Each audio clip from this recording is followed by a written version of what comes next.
tervetuloa asentamaan Home Assistant Operating System. Tällä kertaa vanhalle Asuxin kannettua tietokoneelle.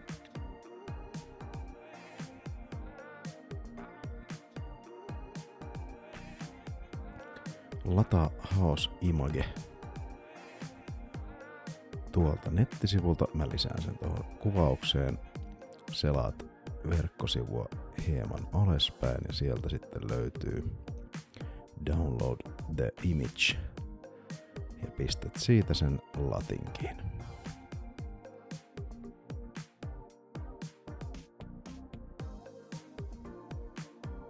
Sitten laitetaan Balena Etcher.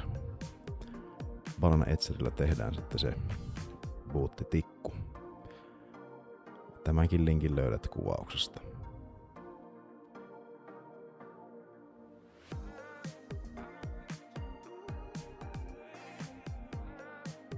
Sitten ladataan Ubuntu. Myös tämä linkki löytyy kuvauksesta. Tuosta klikkaat vaan downloadia.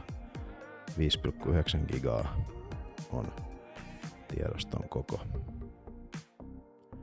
Sitten tehdään Balena Etcherillä se Ubuntu-tikku. Laita haku Balena, avaa Balena Etcher. Flash from file, tarkastaa, että sulla on oikea USB-tikku käytössä, jos on useampia. Sitten etit sen ladatun Ubuntun. Sitten avaa ja flash.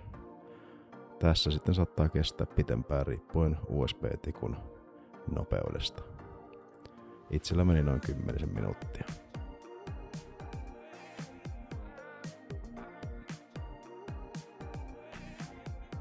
Sitten siirretään Haos Image sille toiselle USB-tikulle, eli USB-tikku kiinni koneeseen. Mä tässä nyt nimesin sen Haos-tikuksi ladatuista tiedostoista. Sieltä etsitään Haos Image, kopioidaan ja liitetään tikulle.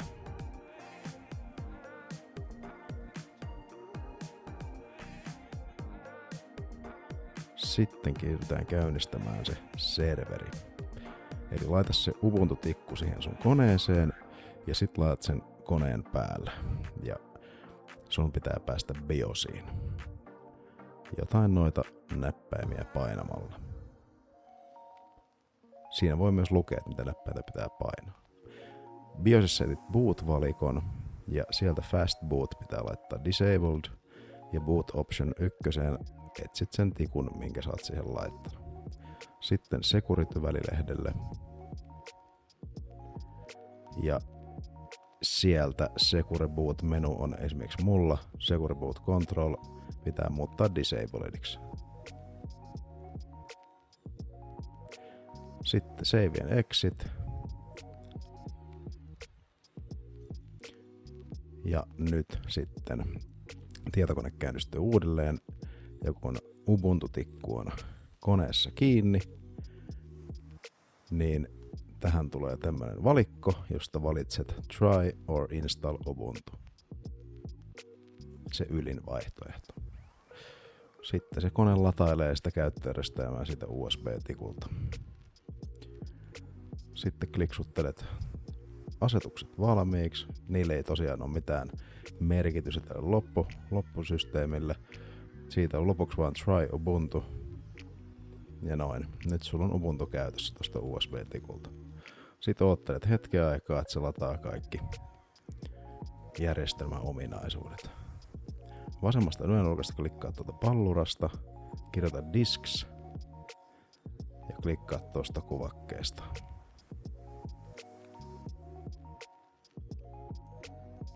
Eli tuosta pallurasta sitten siihen disk ja siitä klikkaat. Sitten laitat Haos-tikun tietsikkaan kiinni. Sulla on tämmönen näkymä siinä disk-kohdassa.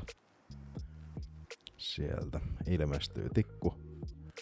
Ja toi sun kovalevy pitää olla tommosella punaisella korostettu. Sitten 3 pistettä. Restore disk image kansion kuvasta. Ja sitten siellä 8 giganen tikku. Noin. Ja House Generic. Image ja Open. Sitten sen jälkeen vaan Start Restoring. Ja Restore. Ja Authenticate. Sitten Imagen siirto on käynnissä.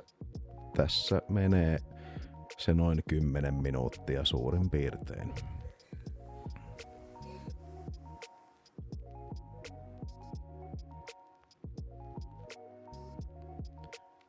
Noin. Sitten voit tuosta ylänurkasta näytöltä valita asetukset sieltä. Tai virta-asetukset löytyy tuolta. Ja sitten vaan Restart.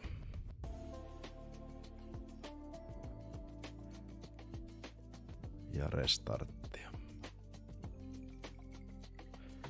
Sitten se pyytää sua irrottamaan sen USB-tikun ja painat Enteriä sielläkin, kun sä oot irrottanut sen. Noin.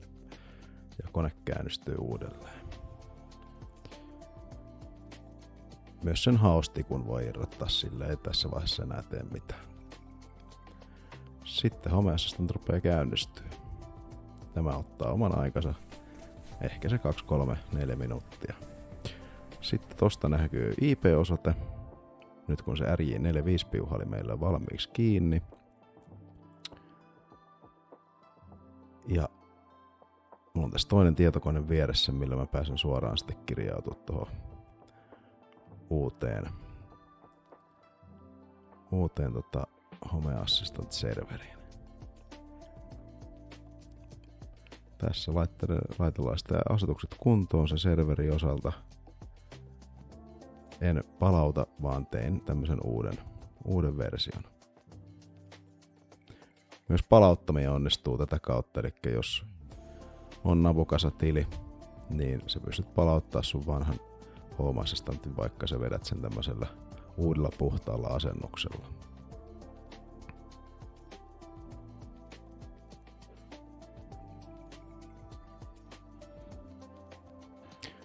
Jos tää video auttoi sua, niin muista tykätä videosta ja mielellään kommenttia, että miten asennus sulta sujuu.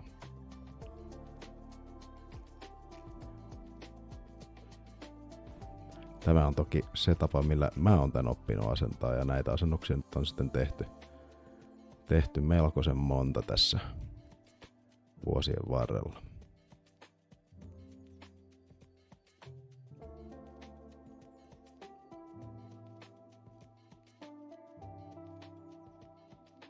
Ja muutamia laitteitakin sitten löytyi valmiiksi. Näin, nyt on Home Assistant käytössä. Ei muuta kuin kovaa ajoa niin sanotusti ja onnea uuteen älykotiin.